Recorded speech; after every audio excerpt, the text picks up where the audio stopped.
Recently, I put out a video about things that Swedish people do not like, the things that just drive them absolutely crazy, and you guys had a lot of thoughts. Whilst the majority of you could completely recognise the things that I was talking about, and you told me as much in the comments, there were also several more things that you felt like deserved a place on that list. And I have to be honest with you, no sooner had I finished filming that video and my head was already flooding with more ideas of things that I felt like deserved to be on a list of the things that the Swedes don't like. So by popular demand, I've been through all of your ideas and I've brought them together with some of mine, and today I'm going to be presenting you with 5 more things that the Swedes just cannot stand. I hope you're ready. Number 1, when somebody turns your cheese into a ski slope. Now, if you're not from Sweden yourself or you haven't lived here for a little bit, you might be a little bit confused as to what I'm talking about. But don't worry, I'm going to break it down for you now. Where I'm from, when you go to the supermarket to buy yourself a nice block of cheddar, it comes just like that as a block. It's already portioned up into a nice little cheese square. But as I quickly learnt myself when I first arrived here in Sweden, if you want to buy yourself a block of cheese here, you're coming home with a doorstep of cheese. Yes, the size of the lumps of cheese you get here in Sweden mean that you basically have to allocate an entire shelf of your fridge every time you want to buy a block of cheese. But that's not the thing that the Swedes don't like. Oh no. No, what they don't like is when they invite you over to their house, they welcome you into their home, maybe you're staying over for the night, and they present you with the cheese because maybe you're going to make yourself a sandwich, for example. And then when they come back to the cheese, after you're done with it, you have created what could only be described as a world championship ski slope. And I don't want you to get me wrong here. The Swedes love to ski. I'm not taking away from that at all. Probably at least as much, if not more so, than their Scandinavian neighbours. But that said, there is a time and a place for it. And that time and place is not their kitchen or their fridge. And before some of you feel personally victimised by the first thing on my list today, let me tell you what, I can relate. I've been on both sides of this equation. I've been the offender and I've been the victim, so I can see where both sides come from. And when you first arrive to Sweden, I can guarantee that you are likely to fall into this trap. You're going to be making a ski slope a week. All I'm saying is, make sure you learn quickly, because the leeway and the patience is only this thin. But give it time and I guarantee that you too can become a perfect cheese sculptor or architect, like I myself have. I mean, the cheese that I just threw out begs to differ, but I'm a work in progress Swede, okay? Sticking with the theme of the home, the second thing that makes my list of things that Swedes just absolutely hate is when people wear their shoes inside your home. Yes, because if there is one thing that Sweden is known for, it's its unpredictability in the weather conditions. So you can imagine the frustration of all of the Swedes in the nation when you come to visit their house, you don't remove your shoes when you first come in, and you traipse in whatever's going on outside into their lovely rug. And we all know that the Swedes are world renowned for their minimalist home decor style, just like their Scandinavian neighbours. So you can understand why they're more than just a little bit frustrated when you corrupt that beautiful display they've got going on by bringing in half of the city's dirt into their home. Because there is definitely a place for all of the winter slush and grit, but it's outside the home. And I have to admit that I can definitely see their logic with this one.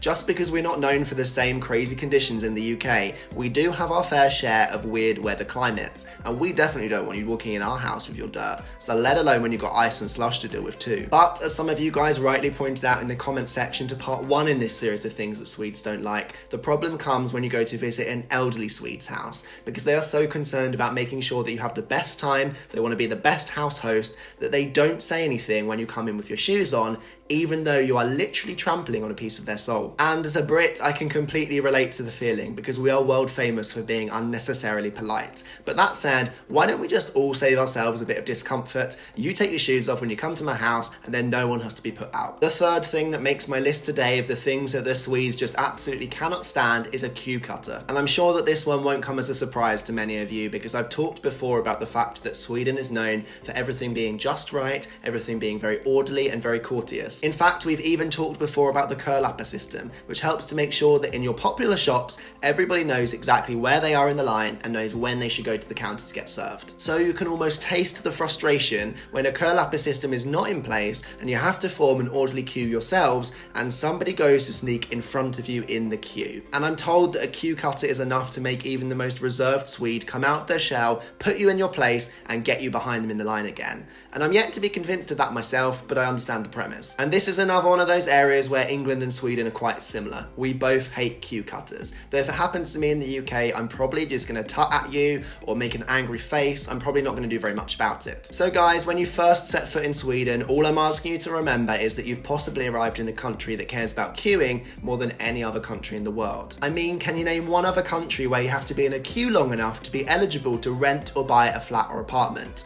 now you understand what you're dealing with. And from pushing past me to getting too close to comfort, the fourth thing that Swedes just absolutely cannot stand is space invading. I mean, we've all seen the memes of Swedes getting ready to get on the bus. They stand as far away from each other as possible. It might be the country that was most prepared for the pandemic before it happened. So you can imagine their shock and horror when you've all lined up to get on the bus, of course without cutting any queues. You sit down in your seat, there's plenty of others free on the bus, and somebody comes and sits in the seat next to you. Yes, because we all know that we haven't sat down on the bus out of choice. It's a means to get from place A to place B. So I'm not looking for a social interaction. So if there's other seats available, sit over there. And I have to admit, when you first get on a bus here in Sweden, you can sense the anticipation. You can really feel the anxiety in the room. I'm walking down the bus, I'm looking for a seat. Everybody is trying so hard not to catch my eye because they don't want me to sit next to them. If there aren't any spare seats apart from ones that are next to somebody already, then I stand up. That's the only alternative. And this one really shouldn't surprise us, to be honest, because there's actually a fact that floats around every year that shows how much personal space different countries need, and Sweden needs one of the most amounts of personal space out of any country in the entire world. So you can imagine why it might make them want to throw up in their mouths when you come and sit next to them instead of choosing that nice empty seat over there. And talking about keeping your distance and holding your mouth shut, the fifth and final thing on my list today of things that Swedes just absolutely cannot stand